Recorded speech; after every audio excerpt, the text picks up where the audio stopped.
ಪ್ರಿಯರೇ, ನಾನು ವಾಸ ಮಾಡುವ ಮನೆಯ ಪಕ್ಕ ಹಾಗೂ ಒಂದು ಮೇಲ್ಗಡೆ ತಿರುವಿನಲ್ಲಿ 2 ಮನೆಯವರು ನಮಗೋಸ್ಕರವಾಗಿ ಎಷ್ಟೆಲ್ಲ ಉಪದ್ರ ಮಾಡಿದ್ರೆಂದರೆ, ನಮ್ಮ ಆತ್ಮಿಕ ಜೀವಿತವನ್ನು ಪರೀಕ್ಷೆ ಮಾಡುವ ಥರ ನಮ್ಮ ಮನೆ ಪಕ್ಕದವರು ಬಿಸಿ ನೀರನ್ನು ಕಾಯಿಸ್ಲಿಕ್ಕಾಗಿ ಬೆಂಕಿ ಉರಿಸ್ತಾರೆ.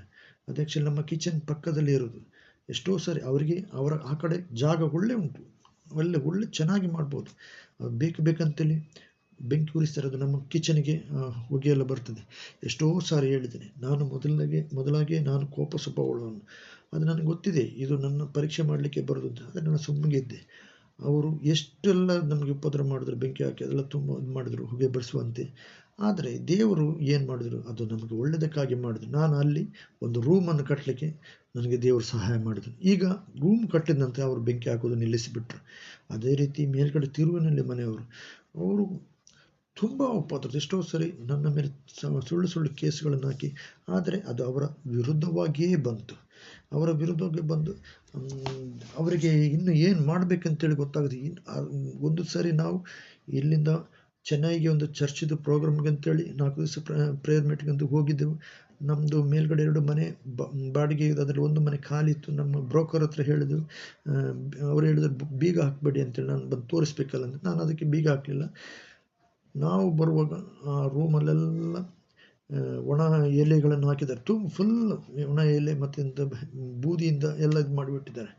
ಹಾಗೆ ಮನೆ ಮುಂದೆ ಕಡೆ ಎಲ್ಲ ಏನೇನೆಲ್ಲ ಅವತ್ತು ಇರ್ತಾರೆ, ಹುಡಿ ಹಾಕಿ ಇಟ್ಟಿರ್ತಾರೆ, ಏನೆಲ್ಲ ಮಾಡಿ ಇಟ್ಟಿರ್ತಾರೆ. ಒಂದು ಸಾರಿ ನೋಡುವಾಗ ನಮಗೆ ನಮ್ಮ ಚೇಂಬರ್ ಕವರ್ ಉಂಟು, ಬಾತ್ರೂಮ್ದ ನೀರೆಲ್ಲ ಅದರಲ್ಲಿ ಮಣ್ಣು ಹಾಕಿಟ್ಟಿದ್ದಾರೆ, ಒಂದು ಚಟ್ಟಿ ಫುಲ್ ಮಣ್ಣು. ಅದು ಅದರ ಮುಂದಿನ ದಿನ ಹಾಕಿ ನನಗೆ ಎಚ್ಚರಿಕೆ ಇತ್ತು, ಬಟ್ ನಾನು ಅದನ್ನೆಲ್ಲ ಇದು ಮಾಡಲಿ ಮೈಂಡಿಗೆ ತಗೊಳ್ಳಿಲ್ಲ. ನಾನು ಬೆಳಿಗ್ಗೆ ಈ ಕಡೆ ಏನೋ ಡೌಟಲ್ಲಿ ನಾನು ಚೇಂಬರ್ ಕವರ್ ತೆಗೆದೆ. ಅದು ದೇವರೇ ನನ್ನನ್ನು ತೆಗೆಸಿದ ಕಾಣುತ್ತೆ. ತೆಗುವ ನೋಡುವ ಮಣ್ಣು, ಆ ಮಣ್ಣಲ್ಲಿ ಅದು ಬ್ಲಾಕ್ ಆಗಿದ್ದರೆ ಆ ಚೇಂಬರ್ ಕವರ್ ಮಾರ್ಗದ ಅಡಿಯಿಂದ ಒಂದು 60-70 ಫೀಟ್ ಆ ಕಡೆ ಚರಂಡಿ ಇರುತ್ತೆ, ಅಲ್ಲಿ ಕನೆಕ್ಷನ್ ಕೊಟ್ಟಿದೆ. ಬಹಳವಾಗಿ ಕಷ್ಟಪಡ್ತಿದ್ದೆ. ದೇವರು ಆದರೆ ಟಕ್ಕ ನನಗೊಂದು ಅದು ತೆಗಿಲಿಕ್ಕೆ ಅಂತ ಹೇಳಿದ್ದು ಕೊಟ್ಟರು. ಹಾಗೆ ನಾನು ತೆಗೆದೆ. ಆದರೆ ನಾನು ಏನು ದೂರ ಮಾಡಲಿಕ್ಕಾಗಲಿ, ಏನು ಮಾಡಲಿ, ನಾನು ದೇವರದ ಪ್ರಾರ್ಥನೆ ಮಾಡಿದೆ. ದೇವರೇ ನೋಡಿ, ಇಷ್ಟೆಲ್ಲ ಮಾಡ್ತಿದ್ದಾರೆ. ಅದರಿಂದ ನಾನು CC ಕ್ಯಾಮರಾ ಹಾಕಲಿಕ್ಕೆ ದೇವರು ನನಗೆ ದಾರಿ ತೋರಿಸಿದರು. ಅದರಿಂದ ನನ್ನನ್ನು ಕೇಳುವ ಪ್ರಿಯರು, ನಮಗೆ ವಿರುದ್ಧವಾಗಿ ನಾವು ದೇವರ ಸನ್ನಿಧಾನದಲ್ಲಿ ಅಥವಾ ದೇವರಿಗೋಸ್ಕರ ನಾವು ಹತ್ತಿರ ಬರುವಾಗ ಸೈತಾನನು ನಮಗೆ ಹಲವಿಧವಾದ ಶೋಧನೆಗಳನ್ನು ತಂದೆ ತರ್ತಾರೆ. ಆದರೆ ಅವರು ಏನೇ ಮಾಡಿದ್ರು ಅದು ದೇವರು ನಮಗೆ ಒಳ್ಳೆಯದಕ್ಕಾಗಿ ಮಾಡ್ತಾನೆ. ಸತ್ಯವೇದದಲ್ಲಿ ಕೀರ್ತನೆ 2ನೇ ಅಧ್ಯಾಯ 2-4 ಯೆಹೋವನಿಗೂ ಆತನು ಅಭಿಷೇಕಿಸಿದವನಿಗೂ ವಿರೋಧವಾಗಿ ಭೂಪತಿಗಳು ಸನ್ನದ್ಧರಾಗಿ ನಿಂತಿದ್ದಾರೆ, ಅಧಿಕಾರಿಗಳು ಒಟ್ಟಾಗಿ ಸೇರಿ ಆಲೋಚಿಸುತ್ತಿದ್ದಾರೆ. ನಮಗೆ ಅವರು ಹಾಕಿದ ಬಂಧನಗಳನ್ನು ಕಿತ್ತು ಬೇಡಿಗಳನ್ನು ಮುರಿದು ಬಿಸಾಡೋಣ ಎಂದು ಮಾತಾಡಿಕೊಳ್ಳುತ್ತಾರಲ್ಲ. ಪರಲೋಕದಲ್ಲಿ ಆಸನಾರೂಢನಾಗಿರುವಾತನು ಅದಕ್ಕೆ ನಗುವನು, ಕರ್ತನು ಅವರನ್ನು ನೋಡಿ ಪರಿಹಾಸ ಮಾಡುವನೆಂದು ಬರೆದಿದೆ. ಪ್ರಿಯರೇ, ನೀವು ದೇವರ ಅಭಿಷೇಕ ಹೊಂದಿದವರಾಗಿದ್ದರೆ, ನೀವು ದೇವರ ಮೇಲೆ ನಂಬಿಕೆಯನ್ನಿಟ್ಟು ಜೀವಿತ ಮಾಡುವುದಾದರೆ, ದೇವರ ಕೃಪೆ, ದೇವರ ಬಲ, ದೇವರ ಮಹಿಮೆ ನಿಮ್ಮ ಮೇಲೆ ಇರುವುದಾದರೆ, ಭೂಮಿಯಲ್ಲಿರುವ ಯಾವುದೇ ಅಧಿಕಾರಗಳು, ಯಾವುದೇ ಕೇಡುಗಳು ನಿಮ್ಮನ್ನು ಏನು ಮಾಡಲಾಗುವುದಿಲ್ಲವೆಂದು ವಾಕ್ಯವು ಹೇಳುತ್ತದೆ. ನಿಮಗೆ ವಿರೋಧವಾಗಿ ನಿಮ್ಮನ್ನು ನಿರ್ಮೂಲ ಮಾಡಬೇಕೆಂಬ ಆಲೋಚನೆಯಿಂದ ನಿಮ್ಮ ಬೆಳವಣಿಗೆಯನ್ನು ತಡೆಯಬೇಕು. ನೀವು ಬೆಳವಣಿಗೆ ಹೊಂದುವುದನ್ನು ಸಹಿಸದೆ ಯಾರ್ಯಾರು ನಿಮಗೆ ವಿರೋಧವಾಗಿ ಎದ್ದರು, ಏನು ನಡೆಯುತ್ತದೆ ಎಂದು ಸತ್ಯವೇದದಲ್ಲಿ ಬರೆದಿದೆ. ಪರಲೋಕದಲ್ಲಿ ಆಸನಾರೂಢನಾಗಿರುವಾತನು ಅದಕ್ಕೆ ನಗುವನು, ದೇವರು ಅವರನ್ನು ಪರಿಹಾಸ್ಯ ಮಾಡಲೆಂದು ಬರೆದಿದೆ. ಸರ್ವಶಕ್ತನಾದ ದೇವರು ನಿಮ್ಮನ್ನೇ ನೋಡಿ ನಿಮ್ಮಲ್ಲಿ ಒಂದು ದೊಡ್ಡ ಉದ್ದೇಶವನ್ನು ದೇವರು ಇಟ್ಟಿದ್ದಾನೆ. ನೀವು ಲೋಕದಲ್ಲಿ ತಾಯಿಯ ಹೊಟ್ಟೆಯಲ್ಲಿರುವ ಸಂದರ್ಭದಿಂದ ಹಿಡಿದು ನಿಮ್ಮನ್ನು ಕಾಪಾಡುವುದರಿಂದ ಹಿಡಿದು ನಿಮ್ಮನ್ನು ಅಭಿಷೇಕ ಮಾಡಿ ಈಗ ನೀವು ಇರುವ ಸ್ಥಳದಲ್ಲಿ ಇಟ್ಟಿರುವುದಕ್ಕೆ ಒಂದು ಉದ್ದೇಶ ದೇವರಿಗಿದೆ. ಆ ಉದ್ದೇಶವನ್ನು ಇಲ್ಲದಂತೆ ಮಾಡೋದಕ್ಕಾಗಿ ಯಾರೇ ನಿನಗೆದುರಾಗಿ ಎದ್ದರೂ, ಅದು ಯಾರೇ ಆಗಲಿ, ಅದು ದೇವರಿಗೆ ವಿರೋಧವಾಗಿ ನಿಲ್ಲುವುದಕ್ಕೆ ಸಮವಾಗಿದೆ.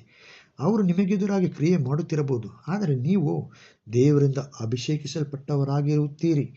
ದೇವರು ನಿಮ್ಮಲ್ಲಿ ಇಟ್ಟ ಉದ್ದೇಶಕ್ಕೆ ವಿರೋಧಕ್ಕೆ ಅವರು ಕ್ರಿಯೆ ಮಾಡುವುದರಿಂದ ಅವರು ದೇವರನ್ನೇ ಎದುರಿಸಿ ನಿಲ್ಲುತ್ತಾರೆಂದು ಅರ್ಥ. ಪ್ರಿಯರೇ, ಅಂಥವರು ಸರ್ವಶಕ್ತನಾದ ದೇವರ ಮುಂದೆ ಏನೂ ಇಲ್ಲ. ದೇವರ ಮುಂದೆ ಅವರಿಗೆ ಜಯಿಸಲು ಸಾಧ್ಯವೇ ಇಲ್ಲ. ಅದಕ್ಕಾಗಿಯೇ ದೇವರು ಅವರನ್ನು ನೋಡಿ ನಗುತ್ತಾರೆ. 2ನೇ ಅರಸು 6ನೇ ಅಧ್ಯಾಯವನ್ನು ಓದುವಾಗ, ಎಲೀಷನನ್ನು ಹಿಡಿಯಲು ಅರಾಮ್ಯರಾದ ಅರಸನು ರಥರಥಾಶ್ವ ಸಹಿತವಾದ ಮಹಾಸೈನ್ಯವನ್ನು ಎಲೀಷನು ವಾಸಿಸುವ ಪಟ್ಟಣಕ್ಕೆ ಕಳಿಸಿದನು.